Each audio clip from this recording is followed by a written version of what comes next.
case you don't know, I'm State Senator John Kissel, and I've been honored to be able to represent you all for the last 17 years here in Enfield and for other communities in north central Connecticut. I'd also like to introduce to you what I would consider an honored guest. We're very lucky to get him. Secretary Bob Gennario, as I'm sure you are aware, is the Secretary of the Office of Policy and Management. He is out of state right now this week, but open up any newspaper, and when the governor speaks regarding budgetary matters, it's through her Secretary of the Office of Policy and Management. They are the money people, and that's Secretary Gennario. Him not being here, the second most powerful person in the Office of Policy and Management is this mild-mannered gentleman to my left, Mr. Michael Cicchetti, and he is the Deputy Secretary of the Office of Policy and Management, and he was kind enough to come out to Enfield this evening, and he'll be available throughout this forum to answer any questions I can't get my arms around and really give you the insight as to what the administration's position is regarding these matters. He is a numbers whiz. And by the way, this is part presentation, but 90% listening tour. I want to hear what folks have on their mind, as what all of you have on your minds as well. Here we go. And these are the major budget components for fiscal year 09, which is the fiscal year that we're in right now. And you'll notice up there where it says fringe benefits and other miscellaneous items, that category up in the top left corner, that comprises the pilot grants that the municipalities get for our prisons. Also workers' compensation costs for folks throughout the state of Connecticut, state employees, and a reserve for salary adjustments because given the salary structure in the state of Connecticut for state employees where there's arbitrated contracts, what the state does is it budgets going forward for anticipating costs for that portion. Then you see other categories, legislative, that's $76 million. General government, you may wonder what general government is. That's some of those major government agencies such as Department of Revenue Services, Department of Administrative Services, Office of Policy and Management, the Comptroller, all falls into that category, and that's $607 million. Below that is Regulation and Protection, Department of Public Services, Banking and Insurance, Conservation and Development, DEP, DECD and Tourism, Health and Hospitals, Transportation being a major component there. And by the way, with transportation, just so you know, there's a special transportation fund, and that covers some of those major projects. And by the way, Deputy Secretary, if I mess up on any of these things, just shoot a paper airplane in this direction. Human Services, which you can see is just a tremendous part of this budgetary pie with $4.9 billion. That's just for this year. And you'll see the biggest chunk of that is Medicaid, and that's essentially probably the biggest part of that is Husky, which is health for underinsured kids and youth. And that's a program that we have in the state of Connecticut where we felt as a public policy matter that poor kids should have access to health care. And that has grown and now encompasses impoverished pregnant moms as well. Then you get over to another huge portion of the state budget, and that's the education component, $3.8 billion.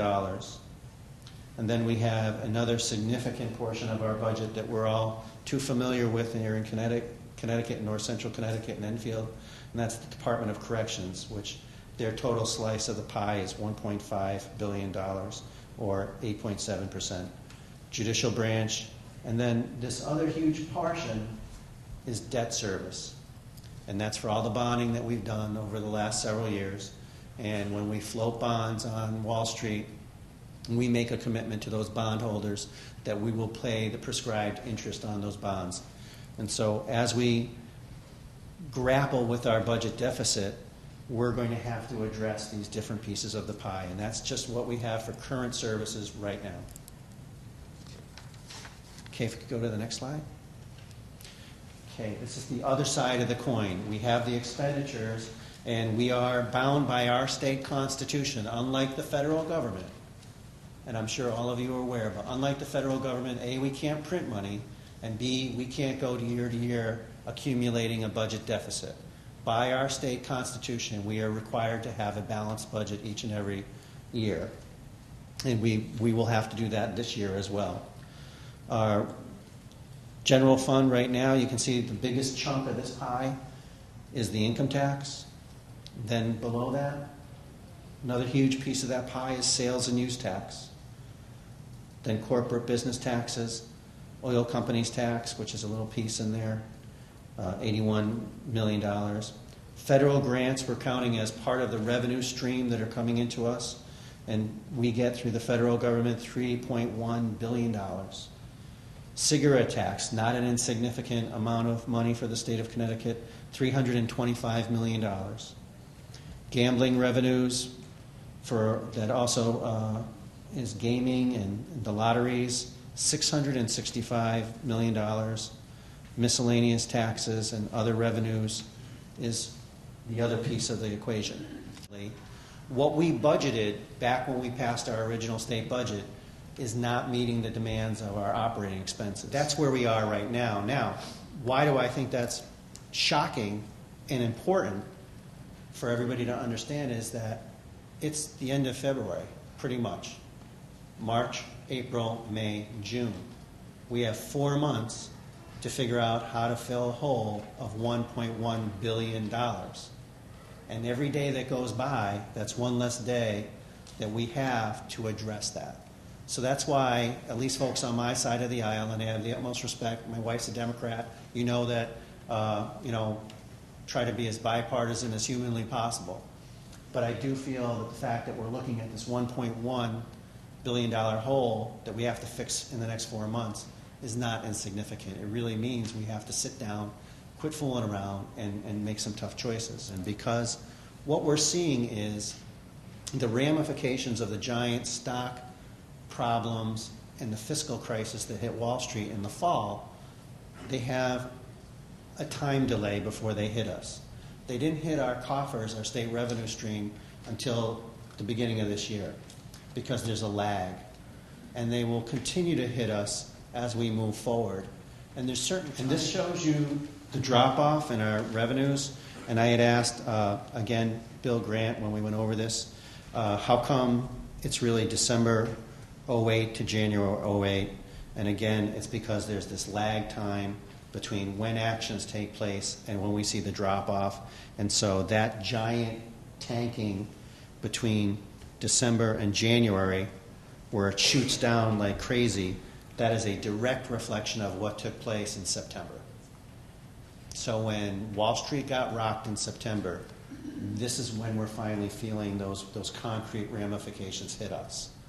The crisis regarding financial institutions and the folks that lost their jobs, which is another huge input to this, is still going on. So when you wake up and you read the paper and you see that tens of thousands of people are in danger of losing their jobs, that all goes into the diminishing revenues because people aren't going to pay taxes on income they don't have. This revenue shortfall is everything. That's another, and it's a great point, sir.